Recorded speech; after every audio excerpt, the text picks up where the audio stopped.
So now we're moving on to continuous domains. So these ones include so many numbers that we can't actually write them down. So we have a little sentence here.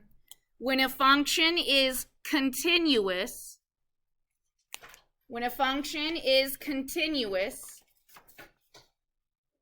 we have to look at our graph and move from the left to the right. So this little blank here is the word left, and this blank is right. So I just mentioned that these continuous domains are very different from a discrete domain because the amount of numbers that x can be cannot even be written down. There's too many options. So I'm going to draw a little half circle to show you how this works. Okay, so here's your half circle. So this part of the graph is what we're focusing on. So we're looking at this half circle. And I know, because these are the easiest ones for me, I know that x can be -2 and +2. But I also know that x can be -1 and +1. Because I can go from -1 and find a point on my green line. Okay, well, x can be 0 too, like if I go up from 0. But x can also be like -1/2 and -1.5 and 1/2 and 1.5. So I have all these points too. And what happens is I can just keep doing that. I can just keep putting points on this semicircle to the point where when I do all of these tick marks, it ends up just looking like a solid line. So what that means is that x can be any of these numbers on the red line. Because if you hit any part of the red line and go up, you'll run into the green half circle. So this means that the domain of this function is any number that you can think of between -2 and 2. If we wanted to list out all those numbers, we'd be here all year, just listing numbers. So we have a shorthand for this. We have a shorthand for continuous domains, and it's called interval notation. So I'm going to show you what the symbols are, and they might not make a whole lot of sense when I first show them to you, but then once we do our first one, I think that you guys will feel like you've already seen this before. So when we do interval notation, we can use square brackets. And make sure that you do your best to actually have them look like square brackets. We use a square bracket when the endpoint is equal to or included. So equal to or included. If you're thinking, I don't even know what any of that means, you're okay. I'm going to explain it. We use parentheses, so round parentheses, when it's not equal to or not included. So square brackets if the endpoints are included, round brackets if the endpoints are not included. Okay, what does that even mean? So if we look at number 4, this lower point here is an endpoint. He's your lower bound. And this guy here is an endpoint. He's your upper bound. So one thing I want you to notice about this guy is it's hard to see, but his circle is open. His circle is open, and it's a little bit easier to see if you compare it to the other one. Zoom out, doc viewer. Good heavens of Betsy. Nobody can see what we're doing. Well, guess we're done for the day. Okay. Open. This one is closed. So where is this endpoint at on the x? What does it equal on the x? Somebody count it out. 7 on which side? Negative. So this lower end is -7. This upper end, what's that guy? +7. So this means that the domain of this little diagonal squiggly do can be any number from -7, so we're going to write -7, comma, +7. But then we have to decide what symbols we use. So on the left-hand side, because the circle was open, that means that this graph cannot equal -7, so you have to use a square. That open circle means it can't equal -7, but it could equal like -7.01. So we have to put a square bracket there. Then because this other point is closed, that means it does equal 7, so we use a, oh, I'm lying to you, these are backward. Don't murder me. Oh, just make it really round. Bro, I know. You're so mad. Don't worry, I'm just in charge. So, sorry, the -7 is the round. The +7 is the square. Round because the circle is open. Square because it's closed. Did you guys know I was messing up while I was doing it? Yeah. Nobody wanted to tell me. Next time, just holler. Okay, so now let's try this next one, now that I've messed us all up. So this guy has 2 endpoints, and they're both filled in. So the lower one and the upper one is a filled in circle. So all we got to do is find out the x on this lower bound. What's that guy? -2. And the upper bound I'm hearing is 4. Because the circles are closed, we do square bracket, -2, +4. So this means x can be any number between -2 and 4.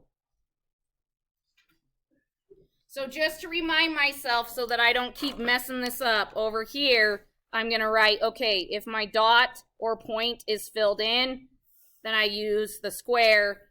And if it's open, then I use the parenthesis.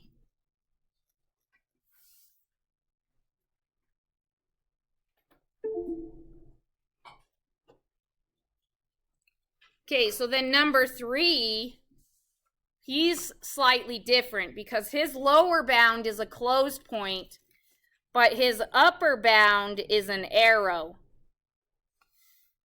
Where's that arrow going? Infinity.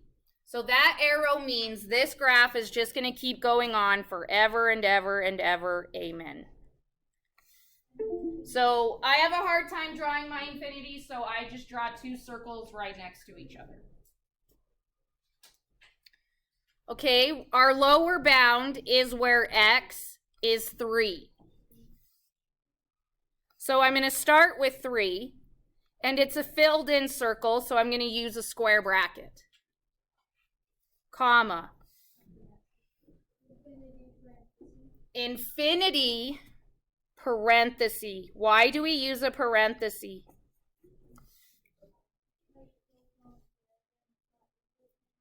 Yes, so the reason that there's a parenthesis on infinity is because infinity is not a number, it's an idea. It doesn't really exist. The idea is that if you could think of the biggest number in the world that possibly exists, and then you add 1 to it, you've just created another number that's even bigger. And that just keeps happening and never stops. So infinity is an idea. It's not a real thing. So it cannot be equal to, ever. So then our last guy that we're going to try before we do a couple of whiteboard problems is number 7. He's like a weird absolute value guy. He's the first one that we have now with 2 arrows. So he's got an arrow on the left and an arrow on the right. So the right-hand one is going to positive infinity. Where's the left one going? Negative infinity.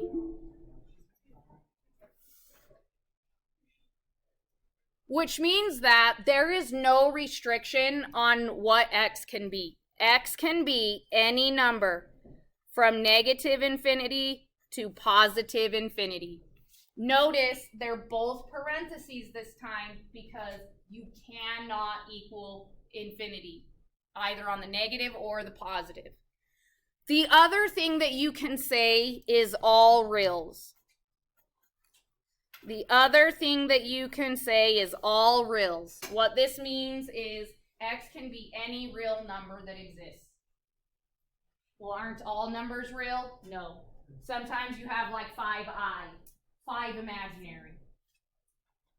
So all reals. Are you guys feeling like you've seen this before?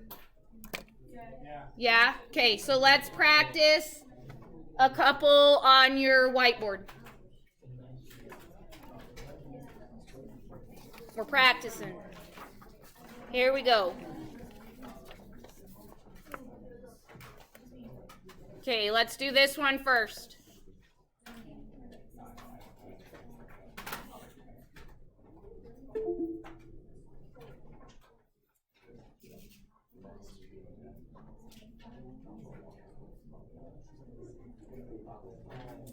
So you're using interval notation.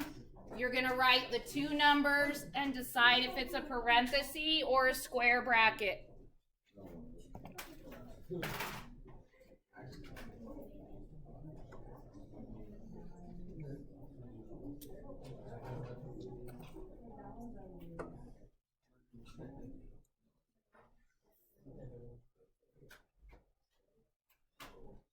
Let's go about 10.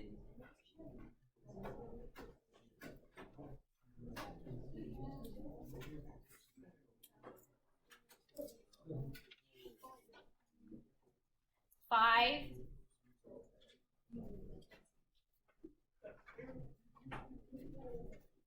3, 2. Okay, show me what you're thinking. Wonderful. -2 to infinity. Let's try that guy.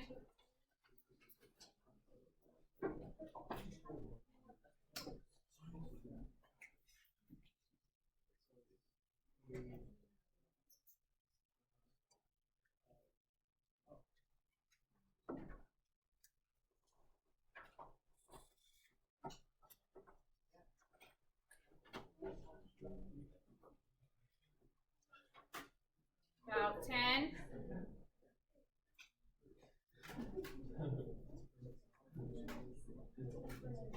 Five. 3, 2. Okay, show me. Okay. So this one can be a little bit confusing because this arrow looks like it's pointing straight up. But the idea is that as you move farther left, that arrow is just going to also keep moving farther left. So anytime you have an arrow as your lower bound or your upper bound, it's always infinity, even if it looks like it's going straight up or straight down.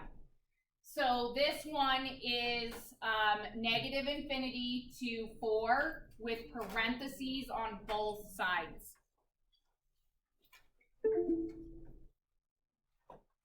Okay.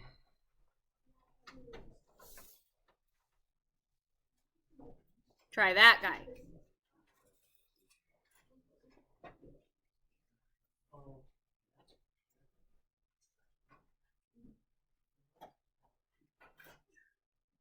About 10.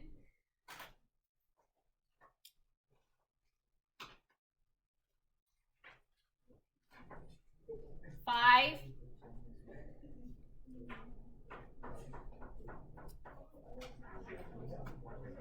3.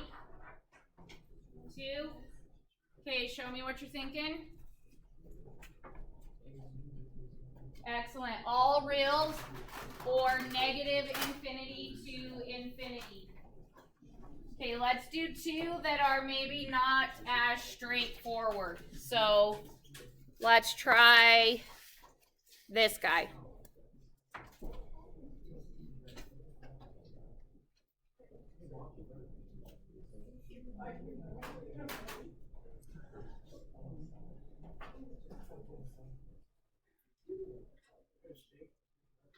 About 10.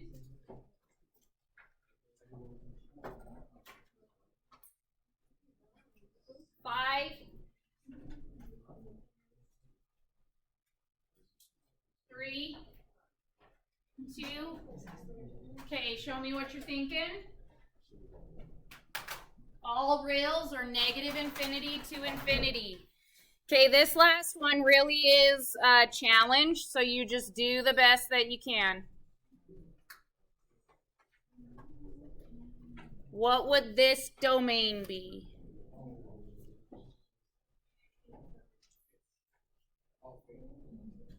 About 10.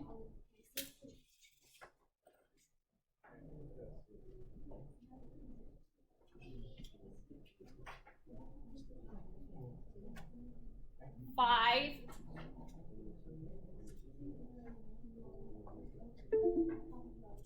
3. 2. Okay, show me. It's okay if you don't know. You can just hold up a blank whiteboard. Okay, so this one is a trick because he's actually a discrete domain and the only number in there is 6. So if I had to write this out, I think I would write it like this. Because no matter what y you have, x is only 6. That one's kind of a tricky guy.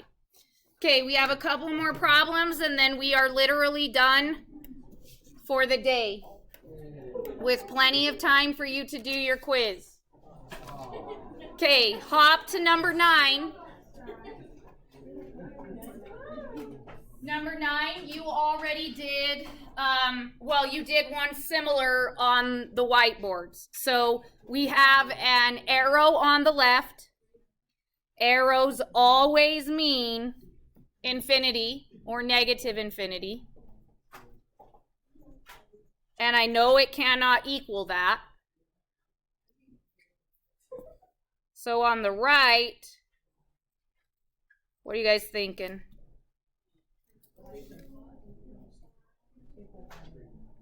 I think it's bigger than 2. About 3.5.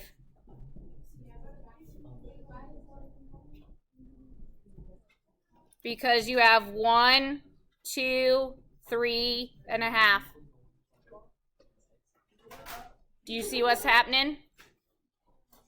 Should I put a parenthesis or a bracket? Okay. This parabola has arrows on each end. So we have negative infinity, positive infinity. But what else does this parabola have?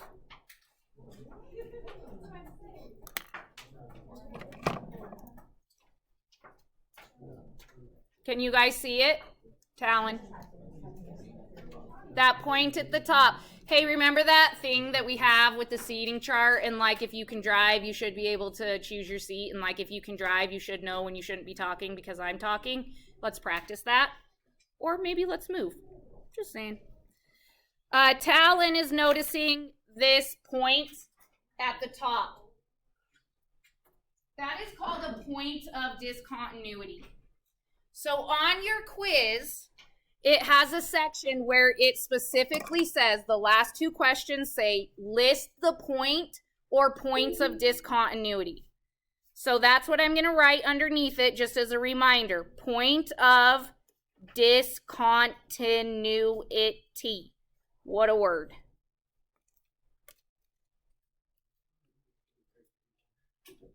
So this means that x can be any number that you can think of except for one number. What is that one number? 1. How do we know that? Because follow that point down to the x-axis. That open point is where x is 1. So what is my point of discontinuity? It is 1, 3.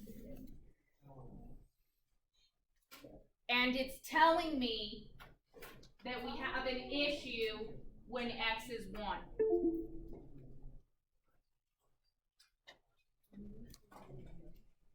Okay, so you have a bunch of domains that are continuous.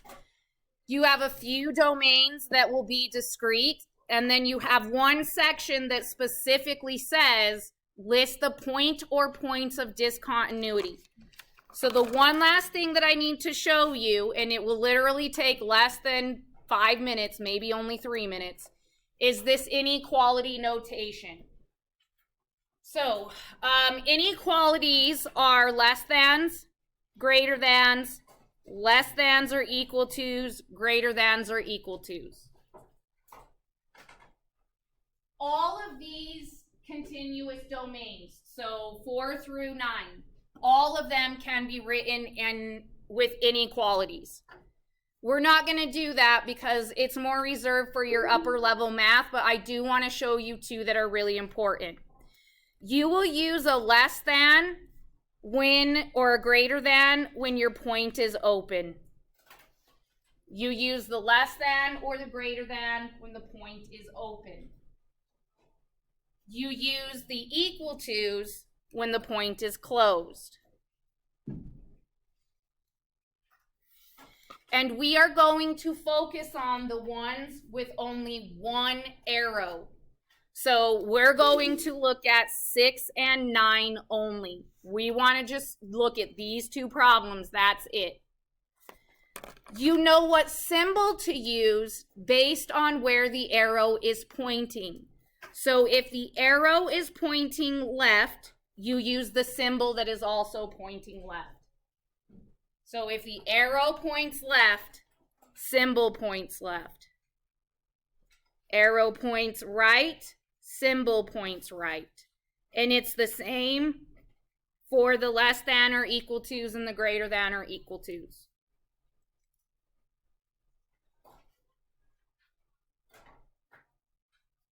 So we're looking at two problems. Let's do 6 first.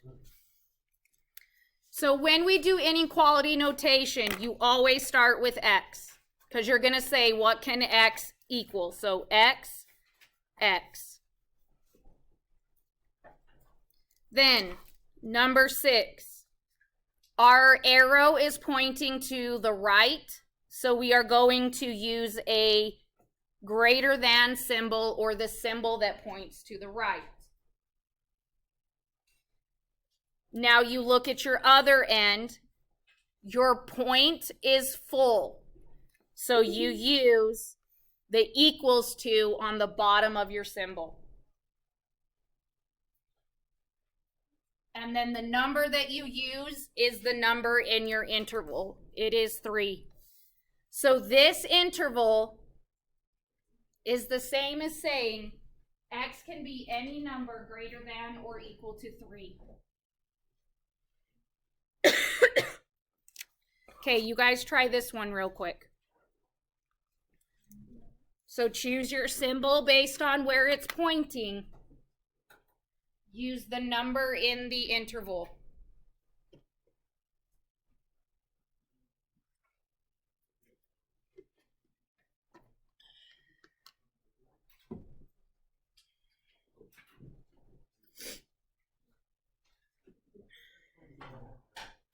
About 10.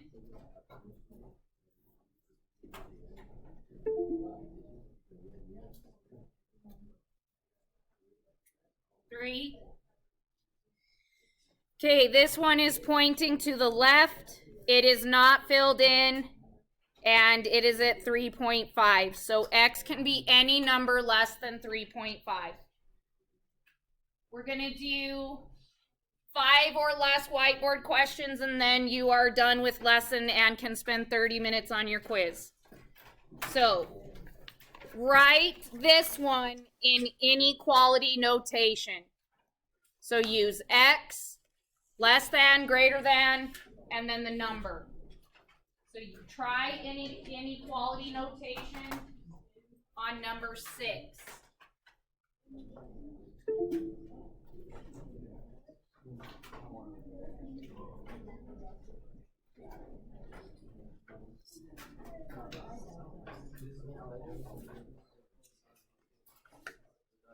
About 10.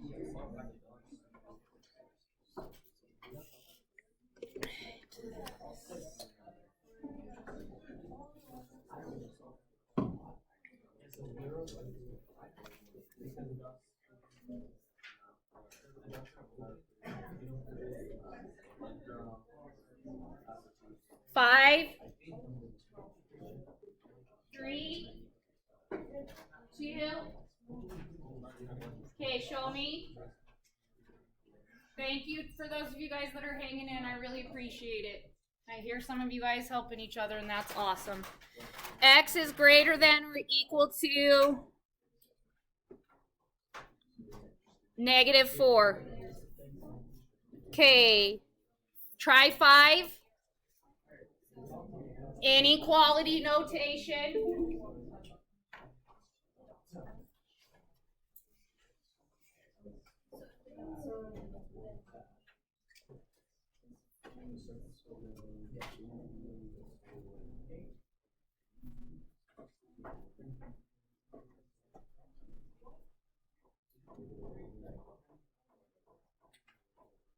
About 5.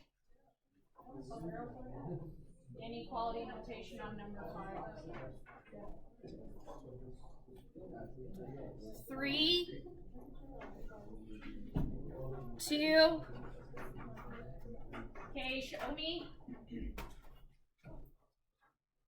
X is less than or equal to 3. Okay, 2 more questions. Legitimately 2 more questions on the whiteboard. Your quiz is only interval notation. You do not have to do any inequality. So let's go back to interval. Try this one.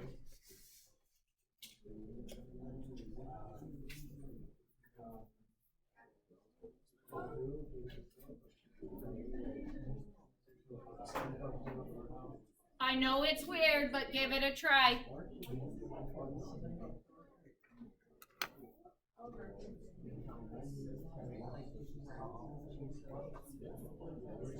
About 10.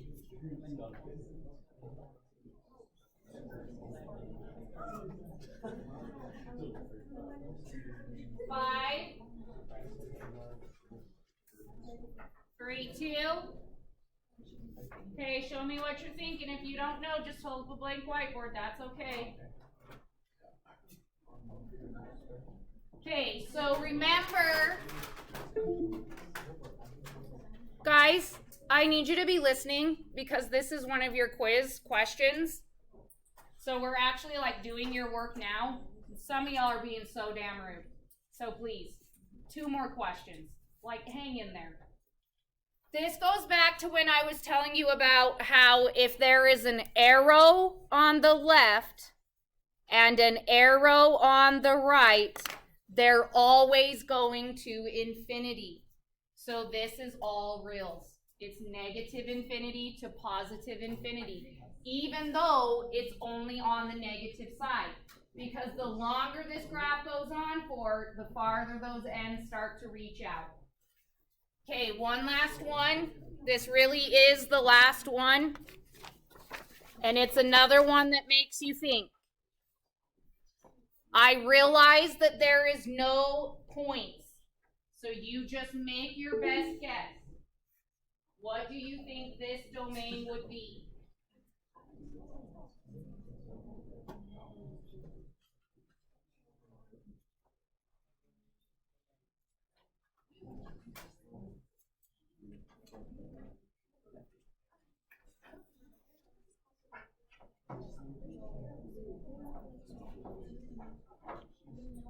Roughly 10.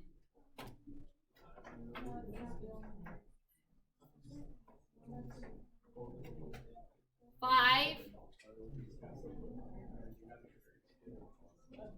3.